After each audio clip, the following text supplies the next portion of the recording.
Hello everyone, स्वागत है आप सभी का विजडम एजुकेशन पे।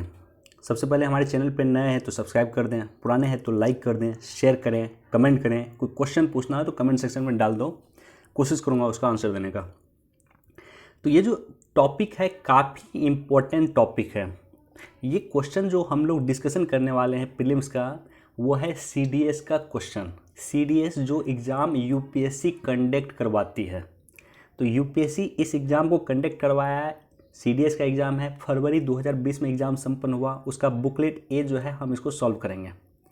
अगर आपके पास ये क्वेश्चन नहीं है तो आप हमारा जाकर टेलीग्राम चैनल ज्वाइन कर लो, उसका लिंक आपको डिस्क्रिप्शन में मिल जाएगा और वहाँ टेलीग्राम चैनल पे ये क्वेश्चन आपको मिल जाएंगे। तो चलिए इसका शुरुआत करते हैं। ये ज़रूरी क्यों है, सबसे पहले तो ये जान लो। चूँकि ये एग्ज़ाम UPSC कंडक्ट करवाती है, इसलिए UPSC सिविल सर्विसेज प्रीलिम्स में भी ये इम्पोर्टेंट है, पहला। दूसरा कि किसी भी राज्य का अगर स्टेट PCS दे रहे हो आप, जैसे बिहार का दे रहे हो, UP का दे रहे हो, MP का दे रहे हो, राजस्थान का दे रहे हो, हरियाणा का दे रहे हो, किसी भी राज्य का अगर स्टेट PCS दे रहे हो तो वहाँ भी इम्पोर्टेंट है, क्योंकि UPSC को हर एक एग्ज़ाम की जर्नी कहा जाता है और यहीं से क्वेश्चन ड्राइव करके वहाँ पूछ दिया जाता है।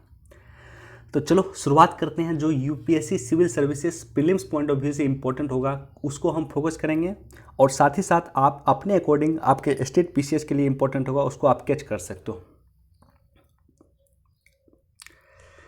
तो ये क्वेश्चन हम लास्ट से ही शुरुआत कर रहे हैं, क्वेश्चन नंबर 120 से ही हम शुरुआत कर रहे हैं। क्वेश्चन है कि भारत सरकार ने हाल ही में सरदार वल्लभ भाई पटेल के नाम पर एक असैनिक पुरस्कार गठित किया है। ये पुरस्कार किस क्षेत्र में दिया जाता है? तो पहला जो ऑप्शन है ये सही है कि भारत की एकता और अखंडता को लेकर के ये पुरस्कार दिया जाता है। क्वेश्चन नंबर 119, 119वां नंबर क्वेश्चन, ब्रिक्स समिट 2020 की मेजबानी कौन सी देश करेगी या किसके द्वारा की जाएगी? तो देखो, ब्रिक्स जो होता है BRICS, 16 में जो है इंडिया में हुआ था, 17 चाइना, 18 में जो है साउथ अफ्रीका, 19 में जो हुआ था वो ब्राज़ील में हुआ था, और 20 में जो होगा वो रशिया में होगा। और 21 के बाद जस्ट जो होगा 20 के बाद जो 21 में होगा वो इंडिया में होगा। तो 2020 में कहाँ पे होगी? तो वो रूस में होगी। तो ये जो है सीक्वेंस वाइज चलता है। ब्रिक्स के नाम का जो सीक्वेंस है BRICS, उसी के अनुसार समिट का आयोजन होता है। वर्ल्ड टूरिज्म डे, विश्व पर्यटन दिवस 2019 का मेजबान निम्नलिखित में कौन सा देश किया था? काफ़ी इंपॉर्टेंट क्वेश्चन है, चूंकि इसका मेजबान किया था इंडिया। तो उससे रिलेटेड थोड़ा सा फैक्ट हम डिस्कस करेंगे कि ये जो है वर्ल्ड टूरिज्म डे ये ऑर्गेनाइज करवाता है the United Nation World Tourism Organisation, UNWTO, ये ऑर्गेनाइज करवाता है। ये UN की एक स्पेशलाइज्ड एजेंसी है। प्रत्येक वर्ष 27 सितंबर, ये दिन याद रखना, 27 सितंबर को टूरिज्म जो है वर्ल्ड टूरिज्म डे मनाया जाता है, प्रत्येक वर्ष को 27 सितंबर को। और चूंकि ये इंडिया में आयोजित हुई थी तो इसलिए इसका थीम भी काफ़ी इंपॉर्टेंट होगा, tourism and job a better future for all. Tourism and job a better future for all इसका थीम था। 2019 का जो टूरिज्म था उसका थीम था यह। तो इसका आंसर क्या हो जाएगा? इसका आंसर हो जाएगा B, यानी भारत। क्वेश्चन नंबर 117 उतना इंपॉर्टेंट नहीं है, 16 भी इंपॉर्टेंट नहीं है, 15 इंपॉर्टेंट है। क्वेश्चन नंबर 15 क्या है कि 2011 की जनगणना के अनुसार भारत में ऐसे लोग जिन्हें प्रवासी यानी आंतरिक प्रवासी कहा जाता है, और अभी खास करके कोरोना वायरस के समय में ये काफ़ी इंपॉर्टेंट है, अर्थात जो अपने पहले निवास से अब किसी अन्य भिन्न निवास पे बस गए हैं, उसकी प्रतिशत कितनी है? यानी ऐसे व्यक्ति, मान लो बिहार का एक मजदूर जाके कर्नाटका में बस गया है, तो चूंकि देश के अंदर ही वो प्रवास कर रहा है इसलिए उसे प्रवासी मजदूर कहा जा रहा है, राइट। तो ये इसका जो संख्या है, इसका संख्या है 35%। इसका जो आंसर होगा वो है B, 35%। काफ़ी इंपॉर्टेंट है ये क्वेश्चन, निश्चित तौर पे पूछेगा, आप देखना। क्वेश्चन नंबर 114, संयुक्त राष्ट्र पर्यावरण कार्यक्रम, यूनाइटेड नेशन एनवायरनमेंट प्रोग्राम के लिए भारत में निम्नलिखित में कौन सा केंद्रक अभिकरण या नोडल एजेंसी है? यानी जो यूनाइटेड नेशन एनवायरनमेंट प्रोग्राम है उसके लिए भारत का कौन सा मंत्रालय नोडल एजेंसी है? तो निश्चित तौर पर पर्यावरण मिनिस्ट्री ही होगा। तो पहला ऑप्शन बिल्कुल सही है, पर्यावरण, जल और जलवायु मंत्रालय इसका जो है नोडल एजेंसी है। आयुष स्वास्थ्य सेवा प्रणाली के आयुष समूह में हाल में ही निम्नलिखित में किसे जोड़ा गया है? तो यूनानी जो चिकित्सा पद्धति है उसको आयुष में जोड़ा गया है। तो ऑप्शन ए इसका बिल्कुल सही है। क्वेश्चन नंबर 112 बौद्धिक संपदा अधिकार IPR इंटेलेक्चुअल प्रॉपर्टी राइट के संबंध में नीति सूत्रीकरण किसका दायित्व है? तो ये ऑप्शन सी इसका बिल्कुल सही है, उद्योग और आंतरिक व्यापार संवर्धन विकास। इंग्लिश में इसको देख लो क्या बोलते हैं, the department of promotion of industry and internal trade जो है ये इसके लिए ऑथराइज है। तो ऑप्शन सी इसका बिल्कुल सही होगा।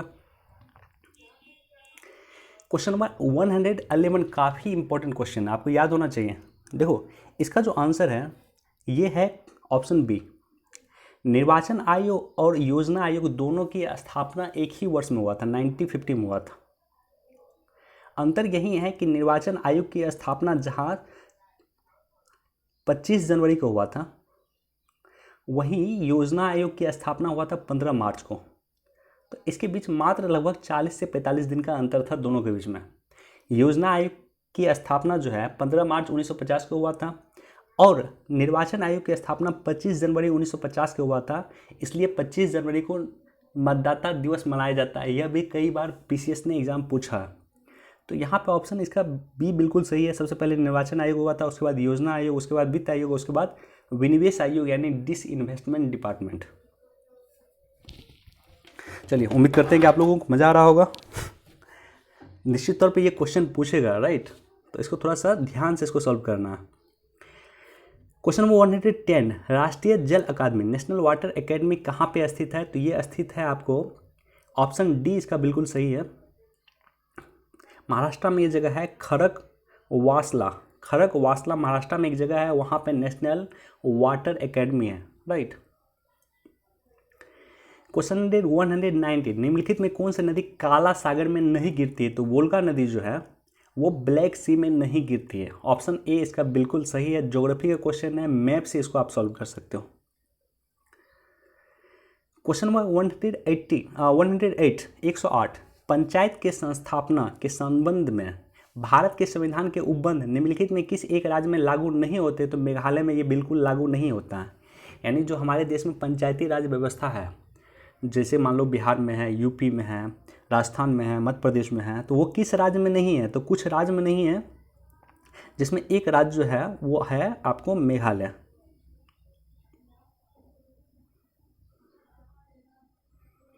क्वेश्चन नंबर 107 भारत की संविधान की 11वीं अनुसूची किसके बीच शक्तियों को विभाजित करती है? तो 11वीं अनुसूची जो आया था वो आया था पंचायती राज अधिनियम को लेकर के आया था। एग्जैक्ट डेट था 24 अप्रैल 1993 को जो है ये अधिसूचित हो गया था, इसलिए 24 अप्रैल को जो है पंचायती राज दिवस मनाया जाता है, जो कुछ दिन पहले ही मनाया गया था। तो इसका जो आंसर है, इसका आंसर है डी, ग्राम सभा को लेकर के था।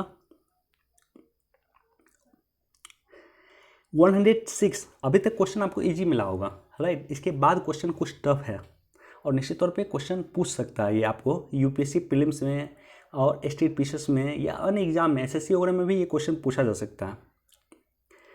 पंचायतों के चुनाव के संबंधित सभी मामले कानून बनाने की शक्ति किसके पास है? तो पंचायती का जो विषय है वो विषय है राज्य सूची का, तो राज्य विधानमंडल ही उसको कानून बनाएगा। ऑप्शन बी इसका बिल्कुल सही है। हंटर कमीशन जो 1882 में आया था, जिसे भारत की शिक्षा की स्थिति का सर्वेक्षण करने के लिए निर्धारित किया गया था, उसे ऑप्शन सी इसका बिल्कुल सही है। हंटर कमीशन प्राथमिक शिक्षा पे बल देता था, पहला। दूसरा यह है कि प्राथमिक शिक्षा पे अधिक बल देते हुए 1894 की विज्ञप्ति का समर्थन किया था, तो ऑप्शन सी इसका बिल्कुल सही है। वैसे भी याद रखना, हंटर कमीशन प्राथमिक शिक्षा पे बल देता था, जो 1882 में आया था लॉर्ड रिपन के समय में। लॉर्ड रिपन उस समय में भारत के गवर्नर जनरल थे, नहीं भारत के गवर्नर जनरल नहीं, भारत के वायसराय थे, सॉरी, भारत के वायसराय थे। दक्कन का हैदराबाद राज्य आधिकारिक रूप से भारतीय संघ में कब शामिल हुआ था? आपको पता होगा कि हैदराबाद काफ़ी डिस्प्यूट के बाद इंडिया में शामिल हुआ था। बाकायदा जो है सरदार वल्लभ भाई पटेल को वहाँ मिलिट्री भेजनी पड़ी थी। तो ये शामिल हुआ था 1948 को 1948 में 47 में हम लोग को देश को आज़ादी मिली थी, लेकिन 48 में ये शामिल हुआ था हैदराबाद भारत में। सेवा समिति की स्थापना इलाहाबाद में 1914 में किसने की थी? काफ़ी टफ क्वेश्चन है, राइट। सेवा समिति याद रखना, इलाहाबाद में इसकी स्थापना हुई थी 1914 में। 1914 में प्रथम विश्व युद्ध जिस समय में शुरू हुआ था उस समय में इसकी स्थापना हुई थी और हृदयनाथ कुंजरू ने इसकी स्थापना किया था। ऑप्शन ए इसका बिल्कुल सही है। क्वेश्चन नंबर 102, भारत में संघीय न्यायालय की रचना का समर्थन किस एक्ट के द्वारा किया गया था? तो जो फेडरल कोर्ट है, ठीक है, संघीय उस समय कहा जाता था फेडरल कोर्ट, इसका समर्थन किया गया था भारत शासन अधिनियम 1935 के माध्यम से। और दूसरा आप इम्पोर्टेंट फैक्ट याद रखना है कि भारत की जो संविधान है, वर्तमान संविधान, उसके 3/4 अनुच्छेद उसके 3/4 यानी 3/4 आर्टिकल जो है भारत शासन अधिनियम 1935 से ही लिया गया। लगभग 210 से अधिक आर्टिकल भारत शासन अधिनियम 1935 से लिया गया, वर्तमान का जो हमारा संविधान है उसका। प्रथम त्रिपक्षीय नौसैनिक अभ्यास जिसमें भारत, सिंगापुर और थाईलैंड शामिल थे, कहाँ हुआ था? तो ऑप्शन ए इसका बिल्कुल सही है, पोर्ट ब्लेयर में हुआ था। चलिए क्वेश्चन नंबर 100 पे मूव करते हैं। रुस्तम 2 हाल में ही कर्नाटका में दुर्घटनाग्रस्त हुआ, वो क्या था? तो ऑप्शन डी इसका बिल्कुल सही है, मानव रहित वायवीय वाहन। देखो अंग्रेजी में इसको देखना होगा, अनमेन्ड एरियल व्हीकल था, राइट। जैसे ड्रोन होता है ना, तो एक तरह से कह सकते हो कि ये बड़ा ड्रोन था। रुस्तम 2 क्या है? एक तरह से बड़ा ड्रोन है जो सरकार कहीं उड़ाती है वहाँ के इन्फॉर्मेशन को प्राप्ति करने के लिए। क्वेश्चन नंबर 99 काफ़ी इंपॉर्टेंट क्वेश्चन है। 99 में देखो क्या पूछा हुआ है कि भारतीय वायुसेना का विजयनगर एडवांस लैंडिंग ग्राउंड जिसे हाल में ही शुरू किया गया था, कहाँ है?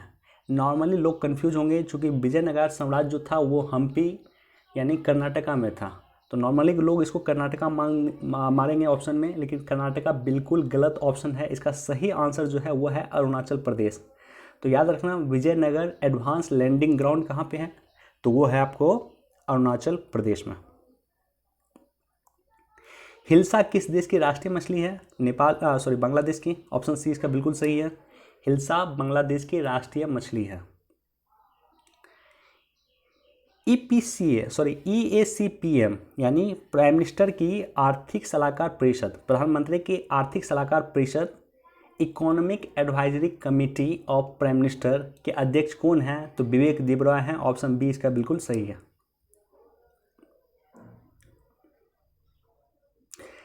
क्वेश्चन नंबर 96, 2 या अधिक राज्यों के बीच में अगर विवाद होता है तो उसके जो निर्णय लेने की उच्चतम न्यायालय की शक्ति है उसको क्या कहा जाता है? तो उसको मूल क्षेत्राधिकार कहा जाता है, मूल अधिकारिता कहा जाता है, या आरंभिक अधिकारिकता कहा जाता है, या ओरिजिनल अधिकारिता कहा जाता है। तो ऑप्शन ए इसका बिल्कुल सही है। 2 या 2 से अधिक राज्य का अगर डिस्प्यूट होगा तो उसको सॉल्व करना सुप्रीम कोर्ट का मेन क्षेत्राधिकार है, आरंभिक क्षेत्राधिकार है, ओरिजिनल क्षेत्राधिकार है। 26 जनवरी 1950 को भारत के अंतर्विरोध के जीवन काल में प्रविष्ट हो चुका है।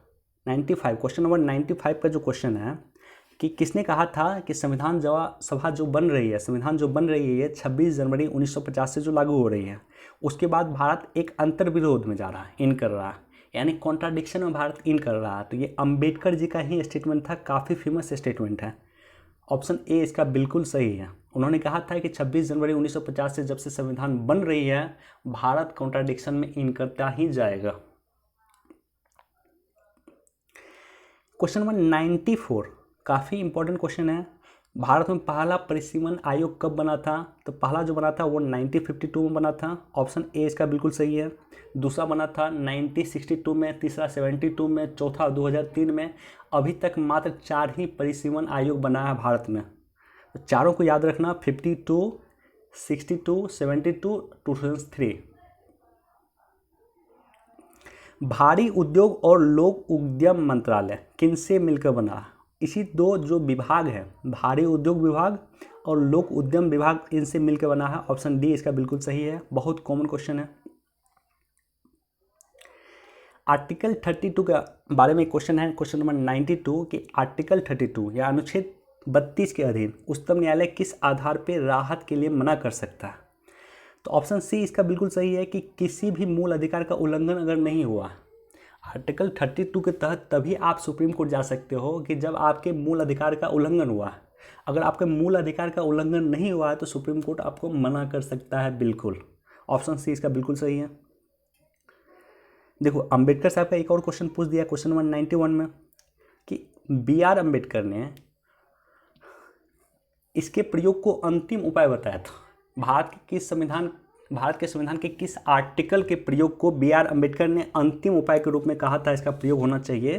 तो भारत के संविधान का आर्टिकल 356 यानी साधारण शब्दों में कहें तो राष्ट्रपति शासन या राज्य में जो है आपातकाल लगाया जाता है या राष्ट्रपति शासन यानी आर्टिकल 356 को अंतिम उपाय के रूप में प्रयोग करना चाहिए, ऐसा अंबेडकर जी का मानना था। मध्य एशिया के बड़े भाग में निम्नलिखित में किस भाषा की प्रधानता है? यानी मध्य एशिया क्या हुआ? कजाकिस्तान हो गया, तुर्कमेनिस्तान हो गया, उज्बेकिस्तान हो गया, ये सारा का सारा जो मध्य एशिया का पार्ट है, किर्गिस्तान हो गया, तो वहाँ किस लैंग्वेज की प्रधानता है? तो Indo European language. Option A इसका बिल्कुल सही है कि भारत यूरोपियन लैंग्वेज की वहाँ प्रधानता है। क्वेश्चन नंबर 89, निम्नलिखित में कौन सी भाषा जम्मू कश्मीर की प्रमुख भाषा नहीं है? तो मोनपा, नाम से ही आपको लग रहा होगा मोनपा अरुणाचल प्रदेश की लैंग्वेज है। तो ऑप्शन डी इसका बिल्कुल सही है कि मोनपा जम्मू कश्मीर का भाषा नहीं है। क्वेश्चन नंबर 88 बहुत ज़्यादा इंपॉर्टेंट क्वेश्चन नहीं है लेकिन फिर भी देख लो। मध्य स्पेन में निम्नलिखित में कौन सा जलवायु प्रकार मिलता है? तो ऑप्शन बी इसका बिल्कुल सही है, भूमध्य सागरीय शुष्क प्रचंड ग्रीष्म जो है ये इन्वायरमेंट मिलता है। कहाँ पे? तो स्पेन में मिलता है। और स्पेन कहाँ है? भूमध्य रेखा के आसपास ही, भूमध्य सागर के आसपास है। 87 का बहुत इंपॉर्टेंट क्वेश्चन है, खास करके UPSC prelims, UPSC civil services prelims के लिए काफ़ी इंपॉर्टेंट क्वेश्चन है। देखो कोल इंडिया लिमिटेड को लेकर के क्वेश्चन है। पहला ऑप्शन बिल्कुल सही है कि कोल इंडिया लिमिटेड का जो है मुख्यालय कहाँ पे है? इसका हेडक्वार्टर कलकत्ता में, पहला सही है। दूसरा बिल्कुल गलत है कि कोल इंडिया लिमिटेड 82 खनन क्षेत्रों के परिचालित होती है तथा भारत के 20 प्रांतीय राज्यों में फैले हुए हैं, तो बिल्कुल गलत है। 300 से भी अधिक खनन क्षेत्र कोल इंडिया के अंतर्गत आता है, राइट। और वैसे भी यूपीएससी नॉर्मली डाटा गलत पूछता, तो 2 गलत है, पहला सही है। तीसरा स्टेटमेंट देखो, कोल इंडिया लिमिटेड विश्व की एकमात्र सबसे बड़ी कोयला उत्पादक कंपनी है। दिखने में गलत आपको लग सकता है लेकिन ये बिल्कुल सही है और इस बार कैग रिपोर्ट में भी इसको रेखांकित किया गया है। तो पहला तीसरा सही है, दूसरा गलत है। ऑप्शन बी इसका बिल्कुल सही होगा। यूपीएससी सिविल सर्विसेज के लायक ये क्वेश्चन है और निश्चित तौर पर पूछ सकता है।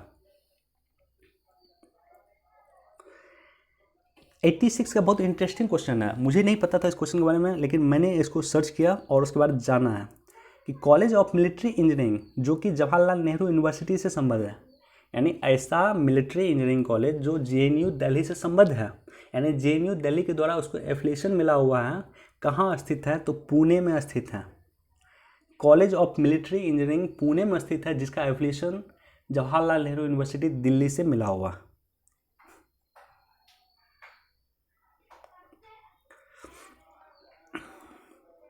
क्वेश्चन नंबर 85, निम्नलिखित में कौन सा अफ्रीका में सबसे पहले व्यापारियों के रूप में पहुंचे और अंत अफ्रीका में यूरोपीय उपनिवेश की स्थापना का कारण बने? तो सबसे पहले पहुंचे थे पुर्तगाली ही। ऑप्शन सी इसका बिल्कुल सही है। गांधी सोलर पार्क कहाँ पे है? तो याद रखना गांधी सोलर पार्क है आपको न्यूयॉर्क में। कहाँ पे है न्यूयॉर्क में? यूनाइटेड नेशन का जो हेडक्वार्टर है वहाँ पे गांधी सोलर पार्क की स्थापना इंडिया सरकार ने किया था। उसके लिए जो $5 मिलियन है इंडिया ने इन्वेस्ट किया और वहाँ पे बनाया गांधी सोलर पार्क।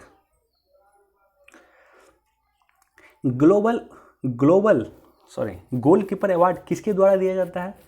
तो ग्लोबल गोलकीपर अवार्ड हाल फिलहाल में प्राइम मिनिस्टर को दिया गया।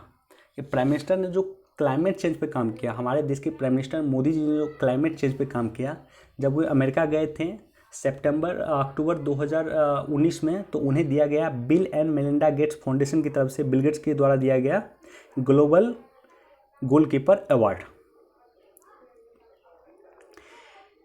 82 का क्वेश्चन बहुत इंटरेस्टिंग क्वेश्चन है, आप लोगों में मैक्सिमम लोगों को पता होगा कि 93 92 अकादमी अवार्ड में सर्वश्रेष्ठ अंतर्राष्ट्रीय फीचर फिल्म की श्रेणी के लिए भारत से आधिकारिक प्रविष्ट यानी भारत के रूप में किसको शामिल किया गया था, किसको भेजा गया था यहाँ से? तो ये जो है गली बॉय को नॉमिनेट किया गया था, याद रखना गली बॉय, ऑप्शन सी इसका बिल्कुल सही है। नारोपा, नारोपा कहाँ की वार्षिक उत्सव है? काफ़ी इंपॉर्टेंट वार्षिक उत्सव है और एक वार्षिक उत्सव यूपीएससी में भी रहता है, स्टेट पीसीएस में तो रहता ही रहता है। नारोपा याद रखना लद्दाख की वार्षिक उत्सव है। क्वेश्चन नंबर 80, भारत और यूएसए के बीच पहली बार त्रिसेवा अभ्यास को कूट नाम दिया गया, तो इसका नाम दिया गया बाघ विजय। ये भी हाल फिलहाल में शुरुआत हुआ है, 2019 में शुरुआत हुआ है। इंडिया और यूएस के तीनों मिलिट्री, त्रिसेवा मतलब होता है कि तीनों, देखो यहाँ पे लिखा हुआ है त्रिसेवा सैन्य अभ्यास, तो त्रिसेवा मतलब होता है कि तीनों ही सेना का सैन्य अभ्यास, यानी मिलिट्री, एयरफोर्स और नेवी, और इधर से भी अमेरिका की तरफ से मिलिट्री, एयरफोर्स और नेवी तीनों मिल करके जो है सैन्य अभ्यास करेगी। और इस तरह का सैन्य अभ्यास भारत अभी तक एकमात्र देश विश्व में करता रहा है और वो है रशिया। तो रशिया के बाद अमेरिका इस तरह का अभ्यास अमेरिका के साथ इंडिया कर रहा है, जिसमें तीनों ही सेना शामिल होंगे, भारत की तरफ से भी और अमेरिका की तरफ से भी तीनों ही सेना, नौसेना, वायुसेना, थल सेना तीनों शामिल होंगे। तत्वबोधिनी सभा की स्थापना कब हुई थी? तो 1839 में हुई थी और देवेंद्रनाथ टैगोर के द्वारा किया गया था। ऑप्शन ए इसका बिल्कुल सही है। क्वेश्चन नंबर 78, कौन समझता था कि 1826 में भारतीय राज्य की सुरक्षा और प्रशांति के लिए सन्निकट खतरा रूसी डिजाइन थी? तो इसका ऑप्शन बी इसका बिल्कुल सही है कि पामस्टन को लगता था कि ये इस तरह का खतरा क्रिएट कर सकता है। और याद रखो कि ये वही पामस्टन है जो आगे चल कर के ब्रिटेन के प्राइम मिनिस्टर बने थे। 1857 की जिस समय में क्रांति हो रही थी, तो इस क्रांति के समय में ब्रिटेन के प्राइम मिनिस्टर पामस्टन ही थे। क्वेश्चन नंबर 77, कीर्ति सियार उल मुताखेरीन,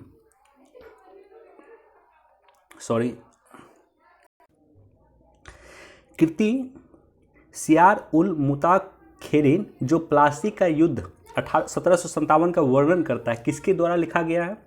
तो किताब का नाम है जो प्लासी का युद्ध का वर्णन करता है। किताब कौन सा है? सियार उल मुताखेरीन। यह है गुलाम हुसैन के द्वारा इसका लिखा गया। ऑप्शन सी इसका बिल्कुल सही है। क्वेश्चन नंबर 77 का चलते हैं। निम्नलिखित में किस निर्माण स्थल से चूना पत्थर और ब्लेड ढेर उत्पन्न किए जाते थे जो सिंध के विभिन्न हड़प्पा बस्तियों में भेजे जाते थे? यानी कहाँ से जो है, कौन सा ऐसे पहाड़ी है जहाँ से चूना पत्थर और अन्य सामग्री को कलेक्ट किया जाता था और हड़प्पा बस्तियों में जो सिंध में अवस्थित थे वहाँ भेजा जाता था? तो ये ऑप्शन है ए इसका बिल्कुल सही है। सुकर और रोहरी पहाड़ियाँ वो पहाड़ियाँ थी जहाँ से चूना पत्थर वगैरह कलेक्ट करके हड़प्पा के स्थल में भेजा जाता था। क्वेश्चन नंबर 77 का देखो, पहला ऑप्शन क्या है कि विभिन्न युगों को पत्थर के औजार के प्रकार और शिल्प विज्ञान के आधार पर पहचाना जा सकता है, तो ए ऑप्शन बिल्कुल सही है। दूसरा देखो कि विभिन्न युगों के अंदर औजारों के प्रकार और शिल्प विज्ञान के कोई क्षेत्रीय विविधता नहीं थी, बिल्कुल गलत है। प्रत्येक जितना भी युग हुआ उसमें जो शिल्प विज्ञान है अलग अलग रहे हैं। आज का शिल्प विज्ञान आज से 1000 वर्ष पहले का शिल्प विज्ञान में काफ़ी असमानताएँ थी। तीसरा क्या है कि विभिन्न युगों में पाषाण युग संस्कृति पूरे उपमहाद्वीप में एक अमिश्रित एक रेखीय ढंग से एक समान विकसित हुए। कैसे हो सकता है भाई? एक्सट्रीम स्टेटमेंट है, गलत है। तो यहाँ पे 75 का ऑप्शन ए बिल्कुल सही है। पहला स्टेटमेंट सही है, दोनों ही दूसरा और तीसरा गलत है। क्वेश्चन नंबर 74, भारत के संविधान में निम्नलिखित में कौन सा अनुच्छेद दोहरे खतरे से किसी व्यक्ति की रक्षा करता है? आर्टिकल 20 के तहत जो है दो सिद्धि निवारण का अधिकार है। एक व्यक्ति अपने खिलाफ भी गवाही नहीं दे सकता, राइट। एक व्यक्ति जब कोर्ट के समक्ष जाएगा तो उसे वकील उपलब्ध करवाया जाएगा। ये सारा का सारा प्रोविजन जो है आर्टिकल 20 के तहत दिया गया। 86 क्वेश्चन नंबर 73 का जो है 86 संविधान संशोधन क्या हुआ था? 2002 में हुआ था। और क्यों हुआ था कि ऑप्शन यहाँ पे बी बिल्कुल सही है कि 6 से 14 वर्ष के आयु के बच्चे जो है उसको शिक्षा का अवसर प्रदान किया जाए, इसके लिए जो है 86वां संविधान संशोधन हुआ था। आर्टिकल 21 ए जोड़ा गया था, इसमें 21 को जोड़ा गया। और इस को माध्यम से यानी 21 क के माध्यम से इसे जो है यानी 6 से 14 वर्ष के बच्चों को जो है प्राथमिक शिक्षा मिलनी चाहिए, इसको संविधान में मौलिक अधिकार बना दिया गया। काफ़ी इंपॉर्टेंट संविधान संशोधन है, 86 संविधान संशोधन। क्वेश्चन नंबर 72 का इंग्लिश में देखो, हिंदी में पढ़ता हूँ क्वेश्चन कि मानव सभ्यता के 4 स्तंभ माने जाते हैं, तो इसको इंग्लिश में देखना होगा। देखो ऑप्शन बी इसका बिल्कुल सही है, equity, productivity, empowerment and sustainability. Right, equity, productivity, empowerment and sustainability इसका बिल्कुल सही आंसर है। इसका ऑप्शन जो है बी इसका बिल्कुल सही है, 72 का बी। क्वेश्चन नंबर 71 का क्या क्वेश्चन है कि आयुष्मान भारत के संदर्भ में जो है सही नहीं है, तो ऑप्शन डी इसका बिल्कुल सही नहीं है कि इस योजना के तहत प्रति परिवार 5 लाख रुपए का लाभ प्रदान किया जाता है, ना कि 10 लाख रुपए का लाभ प्रदान किया जाता है। यानी एक व्यक्ति, एक परिवार को 5 लाख रुपए प्रत्येक वर्ष सरकार के माध्यम से जो है दिया जाता है, ठीक है, उसकी जो है इंश्योरेंस करवाई जाती है। यानी अगर एक परिवार से मान लेते हैं किसी की तबीयत खराब होती है तो उसको 5 लाख रुपए तक का इंश्योरेंस दिया जाएगा, ना कि 10 लाख रुपये। ऑप्शन यहाँ पे डी बिल्कुल सही है, ये स्टेटमेंट गलत है, इसलिए डी सही है। क्वेश्चन नंबर 70, प्रवासी भारतीय लोकसभा चुनाव में निम्नलिखित में किस परिस्थिति में मताधिकार का प्रयोग कर सकता है। यानी प्रवासी भारतीय जो रह रहे हैं, मान लेते हैं कोई अमेरिका में रह रहा है या कोई अन्य जगह पर रह रहा है, तो किस कंडीशन में वो अपने मताधिकार का प्रयोग कर सकता है लोकसभा चुनाव में। वे अवश्य ही भारतीय नागरिक हों, बिल्कुल सही है। उनके नाम निर्वाचन नामावली में अवश्य हो, तभी करेगा, बिल्कुल सही है। वोट डालने के लिए भारत में अवश्य उपस्थित हो, तो ही करेगा, तो तीनों ऑप्शन सही है। ऑप्शन ए इसका बिल्कुल सही है। यानी वो व्यक्ति, मान लेते हैं एक व्यक्ति अमेरिका में रहता हो, वो भारत का नागरिक है, उसका नाम अगर निर्वाचन नामावली में है और यहाँ पे इंडिया में अगर वो प्रेजेंट है तो ही वो वोट दे सकता है। ऐसा नहीं कि वो यूएस में है तो वो वहाँ से वोट देगा, इंडिया में रहना चाहिए वोट देने के लिए उसको। क्वेश्चन नंबर 69 का जो है ऑप्शन जो है बी इसका बिल्कुल सही है। क्वेश्चन क्या है कि निम्नलिखित में किस मृदा में जैविक पदार्थ की अत्यधिक मात्रा पाई जाती है, तो ऑप्शन बी इसका बिल्कुल सही है। हिस्टोसॉल में जैविक पदार्थ जो है अत्यधिक मात्रा में पाई जाती है। क्वेश्चन नंबर 68, हेडली सेल तापीय परिचलन में वायु ऊपर उठती है तथा अंतर नीचे गिरती है, तो बहुत ज़्यादा इंपॉर्टेंट क्वेश्चन नहीं है इस तरह का, राइट, लेकिन फिर भी आप जान लो। ऑप्शन यहाँ पे सी इसका बिल्कुल सही है, उपोष्ण उच्च दाब सेल में इस तरह का परिघटना होता है, बहुत ज़्यादा इंपॉर्टेंट नहीं है। क्वेश्चन नंबर 67 कि निम्नलिखित में कितने राज्य और संघ राज्य क्षेत्र की 2 या अधिक अंतर्राष्ट्रीय सीमा बनती है। ऑप्शन डी यहाँ पे 4 ऑप्शन दे रहा है, 4 सही भी मान रहा है, लेकिन ये भी गलत मुझे लग रहा, इससे ज़्यादा होना चाहिए। क्वेश्चन क्या बोल रहा है कि मान लेते हैं कि कोई ऐसा राज्य है, जैसे मान लो जम्मू कश्मीर एक राज्य हो गया। जम्मू कश्मीर के राज्य 3 देशों के साथ सीमा बनाते हैं। पहला तो निश्चित तौर पर बनाता है आपको पाकिस्तान के साथ, दूसरा अफगानिस्तान के साथ भी 90 किलोमीटर के आसपास सीमा बनाता है, और तीसरा बनाता है आपको चाइना के साथ। तो क्वेश्चन ये पूछ रहा है कि कौन सा ऐसा राज्य है जिसकी 2 या अधिक देशों के साथ जो है सीमा बनाती हैं। तो इस तरह का राज्य 4 नहीं है, 4 से ज़्यादा है, आप काउंट कर लेना, लेकिन फिर भी इसका आंसर जो है डी सही होगा यहाँ पे। क्वेश्चन नंबर 66, उष्ण समुद्री धाराएं हैं, यानी हॉट करेंट वाटर है, राइट। इंग्लिश में चलता, हाँ, वार्म ओशियन करेंट है, इंग्लिश में चलता हूँ इसका। कौन सी जो है वार्म ओशियन करेंट है, यानी गर्म जलधाराएं हैं। तो ब्राज़ील जलधारा, आपको याद होगा कि ब्राज़ील की जलधारा जो है वो गर्म जलधारा है, और नॉर्थ एटलांटिक जलधारा जो है ये भी गर्म जलधारा है। ऑप्शन बी इसका बिल्कुल सही होगा 66 का। क्वेश्चन नंबर 65, ऑप्शन यहाँ पे डी इसका सही है, लॉस वेगास और क्वींसलैंड, बहुत ज़्यादा इंपॉर्टेंट नहीं है, एक बार खुद से आप देख लेना। क्वेश्चन नंबर 64 भी बहुत ज़्यादा इंपॉर्टेंट नहीं है, लेकिन इसका भी आंसर डी है। क्वेश्चन क्या है, मैं एक बार पढ़ देता हूँ कि पादप और जंतु फैलाव को प्रभावित करने वाले भू आकृतिक कारण हैं, तो ढाल कोण, ढाल आकृति और अपेक्षित उभार तीनों ही इसका कारण हो सकता है। ऑप्शन डी 64 का सही है। पंचतंत्र, पंचतंत्र के प्रसिद्ध मूल पाठ के संदर्भ में निम्नलिखित में कौन सा कथन सही है? तो ऑप्शन यहाँ पे डी इसका बिल्कुल सही है कि यह दृष्टांतों के माध्यम से दर्शाया गया है कि एक मूल पाठ है कि क्या करना चाहिए और क्या नहीं करना चाहिए। पंचतंत्र काफ़ी फेमस है। पंचतंत्र विष्णु शर्मा के द्वारा रचित एक स्टोरी किताब है और ये पहला ऐसा किताब है जो सबसे अधिक भाषा में इसको जो है वर्ल्ड में सबसे अधिक भाषा में इसको ट्रांसलेट किया गया। तो उसका क्या सिद्धांत था कि क्या करना चाहिए और क्या नहीं करना चाहिए, इसके बारे में लोगों को जानकारी होनी चाहिए। ऑप्शन डी इसका बिल्कुल सही है। क्वेश्चन नंबर 62 काफ़ी इंपॉर्टेंट क्वेश्चन है, कई बार पीसीएस में पूछा कि कौन से शासक मातृनामों यानी माता के नाम से पहचाने जाते थे। अक्सर जो शासक है पिता के नाम से पहचाने जाते थे, अभी भी पहचाने जाते हैं, लेकिन पहले कौन से ऐसे शासक है जो माता के नाम से पहचाने गए हैं? तो ऑप्शन यहाँ पे डी बिल्कुल सही है। सातवाहन शासक एकमात्र शासक रहे हैं जो माता के नाम से पहचाने गए हैं। क्वेश्चन नंबर 61 निम्नलिखित में कौन सा युग सुमेलित नहीं है? तो पहला जो है बिल्कुल सुमेलित नहीं है कि करप्पा कर जो है पथरीली बंजर भूमि से संबद्ध नहीं है। ऑप्शन ए इसका बिल्कुल सही है।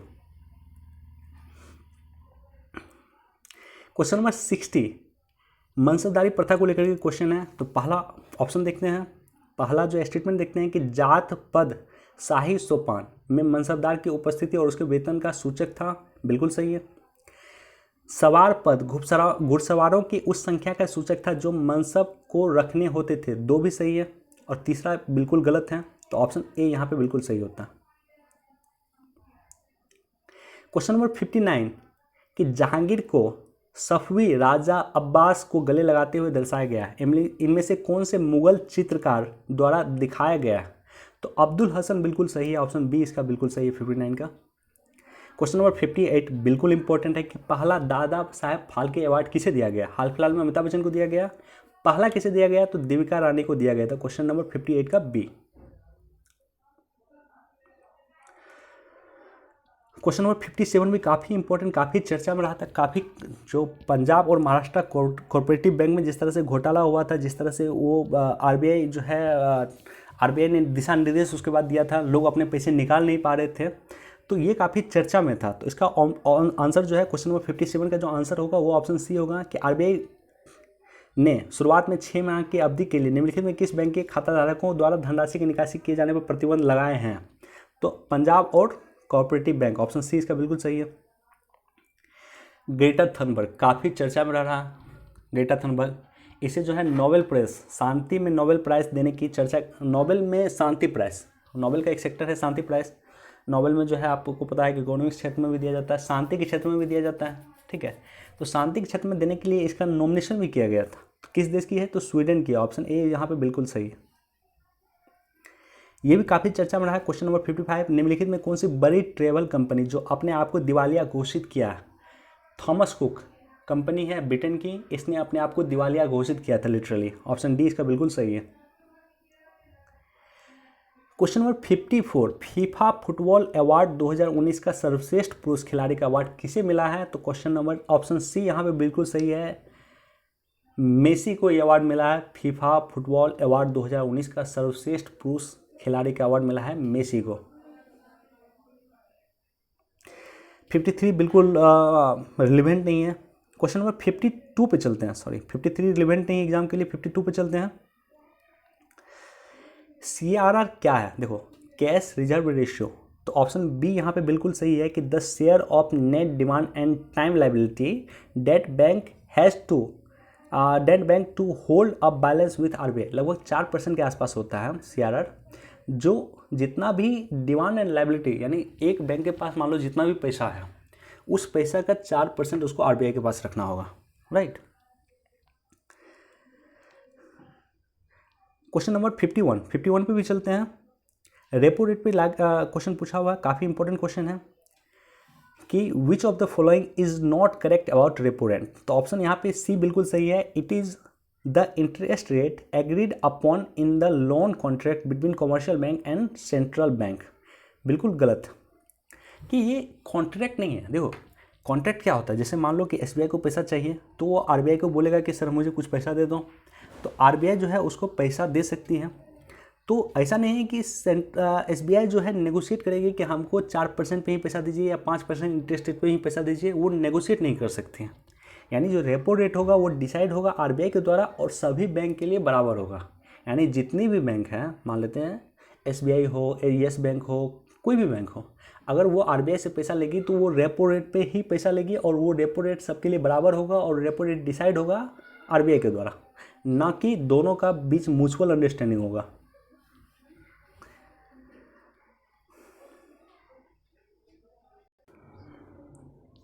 क्वेश्चन नंबर 50 जो क्वेश्चन है कि भारत में महिलाओं के प्रवसन यानी स्थानांतरण होने से सबसे प्रमुख कारण क्या है। यानी एक जगह से महिला दूसरी जगह जाती है तो सबसे महिलाओं के प्रवसन का सबसे प्रमुख कारण जो है विवाह है। यानी एक महिला का विवाह होता है तो उसको घर छोड़ कर दूसरी जगह जाना होता है। ऑप्शन सी इसका बिल्कुल सही है, बहुत कॉमन क्वेश्चन था। ये क्वेश्चन इंपॉर्टेंट है 49 का। बेसल कन्वेंशन काफ़ी इंपॉर्टेंट है, किस चीज़ से संबंधित है, तो ऑप्शन ए यहाँ बिल्कुल सही है। खतरनाक अवशिष्ट को रोकने के लिए ये कन्वेंशन किया गया था विश्व के देशों के साथ, बेसल कन्वेंशन। ऑप्शन ए बिल्कुल सही है 49 का। सौभाग्य योजना क्या है, क्वेश्चन नंबर 48 सौभाग्य योजना है। सौभाग्य योजना क्या है कि बिजली का कनेक्शन जो है हर एक घर को पहुंचाना, हर घर सहज बिजली इसका नाम था। यानी हर एक घर पे जो है सहज रूप से बिजली पहुंचाए, इसके लिए सौभाग्य योजना लाया गया था। ऑप्शन ए यहाँ बिल्कुल सही है। क्वेश्चन नंबर 47 एमपीलेट्स काफ़ी इंपॉर्टेंट योजना है। क्यों इंपॉर्टेंट है, क्योंकि अभी जो है कोविड के बाद 2 वर्ष के लिए एमप्लेट योजना स्थगित की गई है और 2 वर्ष में लगभग 7300 करोड़ रुपीज़ होगा, वो केंद्र डायरेक्टली यूटिलाइज कर लेगा। यानी जो पहले रिकमेंडेशन के लिए दिया जाता था, प्रत्येक सांसद को 5 करोड़ रुपया दिया जाता था प्रत्येक वर्ष, ताकि वो अपने क्षेत्र में रिकमेंड कर पाए किसी भी योजना को लेकर के। अब जो है 7300 करोड़ रुपये वो डायरेक्टली जो है क्या करेगा, वो खुद यूज कर लेगा केंद्र सरकार। तो ऑप्शन ए यहाँ बिल्कुल सही है। कि एम्प्लेट्स के बारे में कौन से कथन सही नहीं है, तो पहला स्टेटमेंट बिल्कुल सही नहीं है कि इसके योजना के तहत कार्यों को संसद सदस्य मंजूर कार्यान्वित और पूर्ण करते थे, बिल्कुल गलत है। देखो योजना एम्प्लेट्स में क्या होता था कि जैसे मान लेते हैं कि एक MP है, उसके क्षेत्र में अगर कोई प्रॉब्लम है, कोई समस्या है या रोड नहीं है, तो उसको लेकर के अपने एम्प्लेट्स योजना से, यानी अपने जो उसके पास फंड होता था 5 करोड़ रुपया, मान लेते हैं उस रोड को बनाने में उसको 50 लाख रुपया लगता, तो वो 50 लाख के लिए रोड बनाने के लिए वहाँ के जो है DM को रिकमेंडेशन कर सकते थे कि डिस्ट्रिक्ट मजिस्ट्रेट ये जो 5 करोड़ रुपया मेरे फंड से निकाल करके आप इसको बनाइए। उसके बाद ये DM के निर्भर करता और DM को पूर्ण कराने की जिम्मेदारी भी DM की थी और DM पे ही निर्भर करता था कि वो इसको बनाए या नहीं बनाए। इसलिए इसको लेकर के काफ़ी डिस्प्यूट होते रहे थे एम्प्लेट्स को, यानी जो सांसद को पैसा मिलता था 5 करोड़ रुपया, वो उसका ढंग से यूज नहीं हो पाता था, क्योंकि कई बार ऐसा होता था कि DM उसको कर नहीं पाती थी समय पे। तो इस तरह से नॉर्मली इस तरह से डिस्प्यूट होते रहा था। इस बार ही UPSC प्रीलिम्स में भी काफ़ी इंपॉर्टेंट है यह। क्वेश्चन नंबर 46 भारत सरकार द्वारा आरंभ की गई निम्नलिखित में, भारत सरकार द्वारा सबसे आरंभ में चलाई गई योजना निम्नलिखित में कौन सी है। तो नाम से ही लग रहा है कि प्रधानमंत्री ग्राम सड़क योजना। ऑप्शन बी इसका बिल्कुल सही है कि भारत सरकार के द्वारा सबसे पहले जो शुरू किया गया था प्रधानमंत्री ग्राम सड़क योजना शुरू किया गया था। ऑप्शन बी यहाँ बिल्कुल सही है। क्वेश्चन नंबर 45 पंचायतों की कार्य प्रणाली के संदर्भ में निम्नलिखित में कौन से सही नहीं है, राइट। तो ऑप्शन बी यहाँ पे बिल्कुल सही नहीं है। क्यों सही नहीं है कि एक व्यक्ति जो 25 वर्ष का हो गया वो पंचायत का सदस्य बनने के लिए पात्र होगा। पंचायत का जो चुनाव होता है वो एक व्यक्ति मात्र 21 साल का होता है, उसके बाद वो पंचायत का चुनाव लड़ सकता है। 25 वर्ष होता है विधानसभा का चुनाव और लोकसभा का चुनाव लड़ने की उम्र सीमा होती है। तो बी बिल्कुल ही गलत स्टेटमेंट है, 45 का बी। मनरेगा का उद्देश्य निम्नलिखित में कौन सा है। तो देखो यहाँ पे कंफ्यूज हो सकता है थोड़ा बहुत। पहला स्टेटमेंट को ध्यान से पढ़ो, एक वित्तीय वर्ष में 100 दिनों तक के कौशल श्रम प्रदान करना। 100 दिनों तक का श्रम प्रदान करना जरूरी है, लेकिन कुशल नहीं अकुशल। एक मजदूर को 100 दिन की नौकरी मिलती है और मजदूर अकुशल श्रमिक के अंतर्गत आता है। तो यहाँ पे ए बिल्कुल सही है। यहाँ पे अगर इसी जगह होता है कि एक वित्तीय वर्ष में 100 दिनों तक के अकुशल श्रम प्रदान करना, तो ये बिल्कुल स्टेटमेंट सही था, लेकिन 100 दिनों के लिए कुशल श्रम प्रदान करना ये गलत है। तो शब्द के अनुसार यूपीएससी खेलता है। निम्नलिखित में कौन सा एक भूमि वर्ग नहीं है? तो देखो, वन भूमि आता है, चरगाह भूमि आता है, बंजर भूमि आता है, लेकिन उपांत भूमि का नाम नहीं सुना होगा आप, तो ये भूमि के अंतर्गत नहीं आता। ऑप्शन यहाँ पे सी बिल्कुल सही है। निम्नलिखित में कौन सा एक वाणिज्यिक कृषि का प्रकार नहीं है? वाणिज्यिक कृषि का पार्ट नहीं है, ये क्वेश्चन पूछ रहा है। तो देखो, डेयरी कृषि वाणिज्यिक कृषि है, अनाज खेती है, पशुपालन है, गहन निर्वाह खेती, यानी अपने जो है निर्वाह के लिए खेती करते हैं, यानी अपने आप को पेट पालने के लिए जो खेती किसान करता है उसको गहन निर्वाह कृषि कहा जाता है। और वो कृषि कहीं भी वाणिज्यिक कृषि का पार्ट नहीं है, यानी उस कृषि से जो उत्पन्न अनाज होते हैं उसको बेच करके आप अपने रहन सहन को ठीक नहीं कर सकते, वाणिज्य उसको कमर्शलाइज नहीं कर सकते हैं आप। तो ऑप्शन डी यहाँ पे बिल्कुल सही है। कौन सी नदी सीधे गंगा में आकर मिलती है? Question number 41। तो ऑप्शन यहाँ पे जो सही है वो है सोन नदी से सीधे गंगा में आकर मिलती है। ऑप्शन बी बिल्कुल सही है, बिहार में मिलती है, अमरकंटक से निकलती है।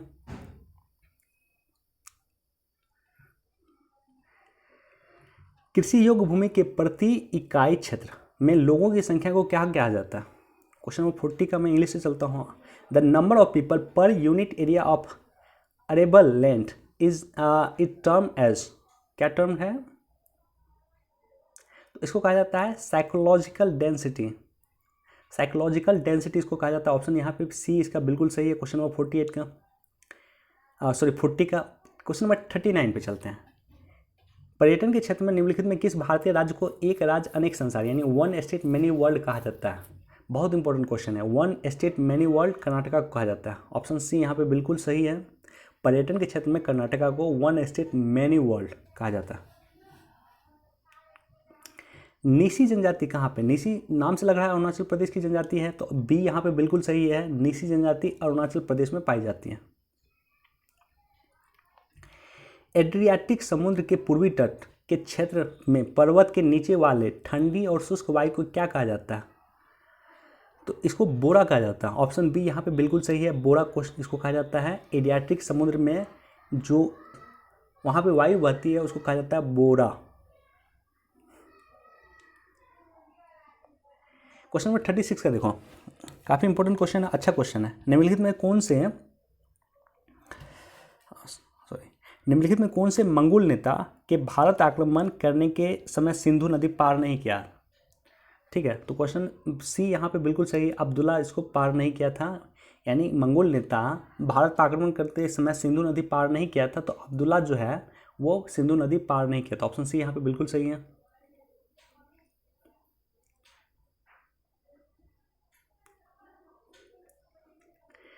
Question number 35। निम्नलिखित में किस सुल्तान ने तुर्कान ए चहलगानी की सत्ता को तोड़ने और विनाश करने में पूर्ण रूप से सफलता प्राप्त की थी? बलवन था। लो और रक्त की नीति बलवन अपनाया था, तो इसी ने तुर्कान ए चहलगामी की सत्ता को जो है विनाश कर दिया, उसको नष्ट कर दिया था। क्वेश्चन नंबर 34 काफ़ी इंपॉर्टेंट क्वेश्चन है। Indian society of oriental art के संस्थापक कौन थे? तो अविंद्रनाथ टैगोर थे। ऑप्शन बी यहाँ पे बिल्कुल सही है। अविंद्रनाथ टैगोर जो है Indian society of oriental art के जो है संस्थापक थे। इसकी स्थापना कलकत्ता में हुई थी। Question number 33। बॉम्बे में 1931 में बॉम्बे में अखिल भारतीय दलित वर्ग सम्मेलन द्वारा निम्नलिखित में किसकी मांग रखी गई थी? राइट, तो इसका जो है इसका ऑप्शन बी है। अछूतों के लिए अलग से निर्वाचन क्षेत्र की मांग रखी गई थी। 1931 में बॉम्बे में अखिल भारतीय दलित वर्ग जो है इसका एक सम्मेलन हुआ था, जहां पे अछूतों के लिए यानी दलित के लिए एक अलग से निर्वाचन क्षेत्र हो, इसकी मांग की गई थी 1931 में।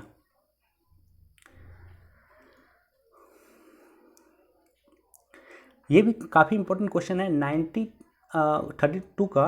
निम्नलिखित में किस अधिनियम के तहत विधान मंडलों में महिलाओं के लिए आरक्षित सीट की व्यवस्था की गई थी? तो ये था भारत शासन अधिनियम 1935 के तहत। भारत शासन अधिनियम 1935 के तहत 1935 के तहत महिलाओं के लिए अलग से सीटों का आवंटन किया गया था विधानमंडल में। 31 का सिंपल क्वेश्चन है। कि 31 दिसंबर 1929 को पूर्ण स्वराज की घोषणा कहाँ पे किया गया था? तो काफ़ी इंपॉर्टेंट है, काफ़ी इंपॉर्टेंट जगह लाहौर में किया गया था और उसी दिन तिरंगा फहराया गया था लाहौर में। निम्नलिखित में कौन से वैज्ञानिक, क्वेश्चन नंबर 30, निम्नलिखित में किस वैज्ञानिक ने चिकित्सा की दुनिया में इम्यूनाइजेशन की संकल्पना प्रस्तुत की थी? खास करके अभी काफ़ी इंपॉर्टेंट है सॉरी, इम्यूनाइजेशन यानी प्रतिरोधक क्षमता किस तरह से डेवलप हो, अभी खास करके चर्चा में है किस तरह से इम्यून सिस्टम स्ट्रॉन्ग हो। तो इसके लिए जो पहल किया गया था वो किया गया था एडवर्ड जेनर के माध्यम से। क्वेश्चन नंबर 30 का ए सही है, एडवर्ड जेनर, राइट। डीएनए जो है कोशिका अंग में डीएनए की उपस्थिति होती है, तो माइटोकॉन्ड्रिया में भी याद रखना डीएनए की उपस्थिति होती है, ऑप्शन बी इसका बिल्कुल सही है। क्वेश्चन नंबर 28 का इंग्लिश में इसको सॉल्व करते हैं। Which of the following endocrine gland is not found in the pair of humans? Humans में कौन सा एंडोग्लाइन पेयर नहीं पाया जाता है? तो पिट्यूटरी ग्लैंड जो है, पिट्यूटरी ग्लैंड, ऑप्शन बी इसका बिल्कुल सही है। Which of the following endocrine gland not found in the pair of human? तो पिट्यूटरी ग्लैंड, ऑप्शन बी इसका बिल्कुल सही है। क्वेश्चन नंबर 27 का भी इंग्लिश में ही सॉल्व करते हैं, साइंस का क्वेश्चन है तो इंग्लिश में ही इसको सॉल्व करना बेटर रहता है। Which one of the following is the correct sequence of organ that occur in the path of urine flow in human body, right. तो ह्यूमन बॉडी के जो है यूरिन फ्लो में कौन सा जो है, मतलब यूरिन का जो फ्लो होता है शरीर में ह्यूमन बॉडी में, उसमें कौन सा अंग का यूज होता है? तो पहला तो किडनी होता है, यूट्रस होता है, यूरिनरी ब्लैडर होता है, तो ऑप्शन ए यहाँ पे बिल्कुल सही है। क्वेश्चन नंबर 27 का ए। क्वेश्चन नंबर 26 का the electromagnetic wave which are use in the satellite communication, कौन सा यूज होता है? तो रेडियो वेव यूज होता है, क्योंकि रेडियो वेव का जो है वेवलेंथ होता है 100 किलोमीटर से भी अधिक होता है, राइट। तो काफ़ी लंबा इसका वेवलेंथ होता है, इसलिए इसका यूज होता है आपको कम्युनिकेशन में, सैटेलाइट कम्युनिकेशन में। क्वेश्चन नंबर 25 का देख सकते हो, बहुत ज़्यादा इंपॉर्टेंट नहीं है। रेसिस्टिविटी का जो है यूनिट क्या है? तो ओम सेंटीमीटर है, ऑप्शन सी यहाँ पे बिल्कुल सही है।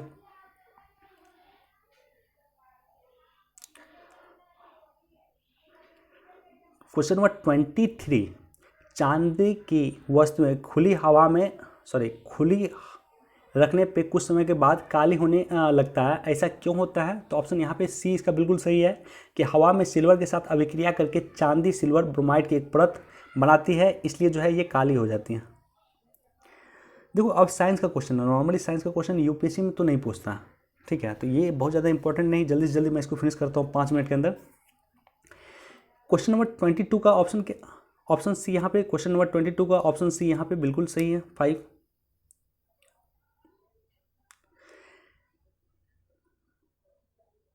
क्वेश्चन नंबर 21 का ए सही है, राइट। तो इसको आप मिला लेना, मैच कर लेना, बहुत ज़्यादा इंपॉर्टेंट नहीं है, जो इंपॉर्टेंट होगा मैं खुद बोल दूंगा। महात्मा गांधी ने दांडी मार्च किया था नमक का विरोध करने के लिए, तो सोडियम क्लोराइड उसका रासायनिक नाम है, ऑप्शन बी यहाँ पे बिल्कुल सही हो गया। पाचन क्षेत्र में देखो ये ठीक है क्वेश्चन, पाचन क्षेत्र में भोजन के साथ मिलने वाला पहला एंजाइम निम्नलिखित में कौन सा है? तो एमिलेस है, एमिलेस कहा जाता है इसे, ऑप्शन डी इसका बिल्कुल सही है, एमिलेस, राइट। ऊर्जा मुद्रा, ठीक है, किसको कहा जाता है? तो एटीपी को कहा जाता है, आपको सबको पता होगा, ऑप्शन यहाँ पे बी बिल्कुल सही है, एटीपी। जब प्रखनली में चूने के पानी हो, क्वेश्चन नंबर 17 काफ़ी इंपॉर्टेंट है, कई बार पूछा, यूपीएससी बीपीएससी कई स्टेटिफिकेशन में पूछा कि जब एक प्रखनली में जिसमें चूने का पानी हो में मुंह से फूंक मारी जाती है, तब चूने का पानी दूधिया हो जाती है, किसकी उपस्थिति के कारण? तो कार्बन डाइऑक्साइड, सी, कार्बन डाइऑक्साइड की उपस्थिति के कारण ऐसा होता है। हाँ, क्वेश्चन नंबर 16 इंपॉर्टेंट नहीं है, 15 का देख लो एक बार, सॉरी। निम्नलिखित में किस प्राणी का हृदय जो है त्रिकोष्ठीय होता है, 3rd चेंबर हार्ट होता है, ठीक है। तो यहाँ पे सटर जो है, ऑप्शन बी यहाँ पे बिल्कुल सही है, सटर कैसा होता है? कौन से रोग जो है संक्रामक रोग नहीं है, जैसे अभी संक्रमण हो रहा है, जैसे कोरोना वायरस संक्रामक रोग है, एक दूसरे से फैल सकता है एक व्यक्ति से दूसरे आदमी में, तो हैजा फैल सकता है, मलेरिया चेचक फैल सकता है, लेकिन हाथी पाँव ऐसा नहीं हो सकता है। तो हाथी पाँव जो है वो संक्रामक रोग नहीं है, यानी एक दूसरे से आदमी से नहीं फैल सकता। क्वेश्चन नंबर 12 देख लो कि which of the following type of radiation has a shortest wavelength, किसका सबसे कम वेवलेंथ होता है, सबसे शॉर्टेस्ट वेवलेंथ होता है। तो इसका जो आंसर होगा वो अल्ट्रा वायलेट, यानी डी जो है इसका बिल्कुल सही है। अल्ट्रा वायलेट रे का सबसे शॉर्टेस्ट वेवलेंथ होता है। 11 इंपॉर्टेंट नहीं है, 10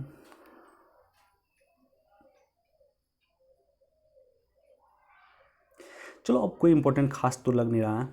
हाँ, क्वेश्चन नंबर 7 देख लेता हूँ। The property of sound wave that determines the pitch of a sound it is, क्या है? पिच कौन डिटरमाइन करता है? तो फ्रीक्वेंसी डिटरमाइन करता है। ऑप्शन ए यहाँ बिल्कुल सही है। पहला क्वेश्चन पे चलते हैं। Scattering of alpha particle by a thin gold foil suggested the presence of, C बिल्कुल सही है। रदरफोर्ड के सिद्धांत में आपने पढ़ा होगा कि positively charge nucleus at the centre of atom. Option A का जो है पहला क्वेश्चन पर फर्स्ट का जो है ऑप्शन सी यहाँ पे बिल्कुल सही है। इसी तरह से 2 का देख लो कि क्वेश्चन क्या कह रहा है। आइसोबार में क्या होता है कि परमाणु संख्या भिन्न होता है, परमाणु भार सेम होता है। तो ऑप्शन यहाँ पे डी बिल्कुल सही है।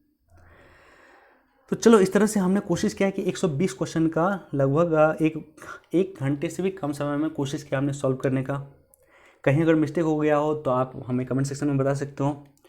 तो इसी तरह से नेक्स्ट जो मेरा प्लान है कि यूपीएससी जो भी एग्ज़ाम कंडक्ट करवाती है और उसका खास करके जीएस का जो भी पॉइंट होता है या जीएस का जो पार्ट है उस पार्ट को लेकर के जो है मैं वीडियो बनाऊँ, ताकि वो आपके आने वाले समय में यूपीएससी का जो आप एग्ज़ाम दे रहे हो या स्टेट पीसीएस का जो एग्ज़ाम दे रहे हो वहाँ पे रिलेवेंट हो सके। तो चलिए वीडियो को अधिक से अधिक लोगों तक पहुँचा दीजिए, अधिक से अधिक लोगों तक इसको फॉरवर्ड कर दें, और please do like share and subscribe. Thank you.